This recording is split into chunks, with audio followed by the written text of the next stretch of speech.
मैं लालपुरा चितलवाना सांसोर जालोर से बिलोंग करता हूँ। अभी जो ये हमारा काम आपको जो दिख रहा है धरातल पर, ये हमारे बुनकरों की ढानी लालपुरा में ये काम हो रहा है। और ये जो काम हो रहा है ये पिटलूम का काम है, जिसको हिंदी में गड्ढे वाला करगा कहते हैं। करगे मुख्य रूप से 4 प्रकार के होते हैं। एक पावरलूम होता है, एक हैंडलूम होता है, एक फ्रेमलूम होता है और एक पिटलूम होता है। अब पिटलूम जो करगा है इसको गड्ढे वाला करगा कहते हैं। यानी कपड़ा बुनने की जो सबसे प्राचीन पद्धति है वो ये है। आज के जमाने में, आधुनिक युग में और इस मशीनी के दौर में मतलब पिटलूम का धंधा है वो बंद हो गया है।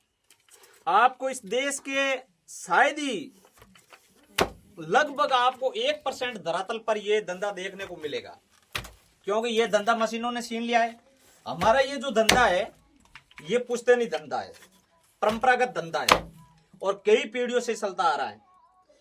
लेकिन बात ये हो रही है कि आज हम जो ये काम कर रहे हैं ये पट्टू बनाने का काम कर रहे हैं। 2 पट्टियों से मिलकर एक पट्टू होता है। और ये जो पट्टू है ये पट्टू सिर्फ और सिर्फ हमारे राजस्थान में पुरानी रीति रिवाज है, रस्में हैं, जो कुछ खास लोगों को गिफ्ट के तौर पे दिया जाता है, या कोई शादी ब्याह मामेरा उठावनी होता है या कोई सामाजिक कार्यक्रम होता है तो उसमें मतलब ये गिफ्ट के तौर पे दिया जाता है। तो ये जो रीति रिवाज और रस्म है तब तक ये हमारा धंधा चालू रहेगा। बाकी मुझे नहीं लगता है कि ये हमारा धंधा है, ये सरकार इसको बढ़ावा दे। सरकार बहुत सारी बातें कर रही है, भले ही वो किसी की भी सरकार हो, चाहे वर्तमान की सरकार हो, पीछे जो सरकार रह रही है, लेकिन हमारा धंधा है।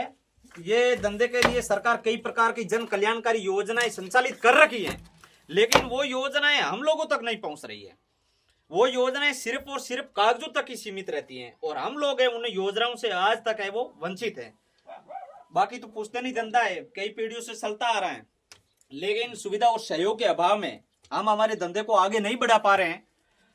हमारी उम्मीद है ये कि मतलब सरकार हमारी बात को माने और हमारे इस पुश्तैनी धंधे को बढ़ावा दे। देश के यशस्वी प्रधानमंत्री जी नरेंद्र मोदी जी ने भी 2015 में नेशनल हैंडलूम डे का आयोजन किया था। अब देश के प्रधानमंत्री जी भी चाह रहे हैं, कपड़ा मंत्री स्मृति ईरानी जी भी चाह रहे हैं, लेकिन जो बीच में जो इस हमारे विभाग के जो अधिकारी गण हैं वो पता नहीं हमारे इस काम को कहाँ दाल मटोल कर देते हैं और योजनाएं हैं वो हम तक नहीं पहुंच पाती हैं। बाकी योजनाएं तो बहुत अच्छी संचालित कर रही हैं, make in India, local for vocal, स्वदेशी वस्तु अपनाओ, 1 स्टेशन 1 प्रोडक्ट, लेकिन वो योजनाएं सिर्फ योजना तक ही सीमित होती है, हम लोगों को नहीं मिलती है। फिर भी मतलब आज के इस दौर में और चाइना की लाखों कोशिशों के बावजूद भी हम लोगों ने ये जो धंधा चालू रखा है वो किस हिसाब से रखा है वो मैं जिक्र करना चाहूंगा। मेरा धंधा कई बार हम लोगों ने ये बताया है, हमने कई बार कलेक्टर साहब को भी बताया, एसडीएम साहब को भी बताया, कई लोगों को हमने खुला साफ शब्दों में बोला है, मेरा धंधा सिर्फ और सिर्फ विष्णुई समाज पर टिका हुआ है। अब बड़े लोग काफी कहते हैं कि विष्णुई समाज पे कैसा टिका हुआ है। हम लोग कहते हैं विष्णुई समाज में आज भी ऐसी रीति रिवाज और रस्में चालू हैं जो इनके जो शादी ब्याह और मामेरा होता है तो उसमें कुछ खास लोगों को पट्टू है वो गिफ्ट के तौर पे दिया जाता है। अब पट्टू बनाने का काम सिर्फ और सिर्फ हम करते हैं और तो वो जरूर हमसे खरीदते हैं और हमारा धंधा उस पर जीवित है। रही बात अब जैसे ये भाखला है जो ये इधर ये जो दिख रहा है ये भाखला है।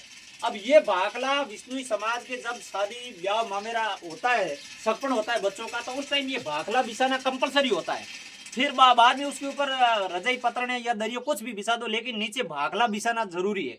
भाखले का मतलब विष्णुई समाज में बहुत अच्छा सुकून माना जाता है। जब तक भाखला नहीं बिछाते तब तक उसका वो जो सगपन होता है वो भी उसको अपशकुन मानते कि तेरे क्या भागला बिछाया था और तू क्या बोलता है, तेरे घर क्या भागला था, भागला तो मेरे घर से लेकर आया था। ऐसे मतलब दूसरों को प्रताड़ित भी किया जाता है। भागला होना विष्णुई समाज के घर में कंपलसरी है।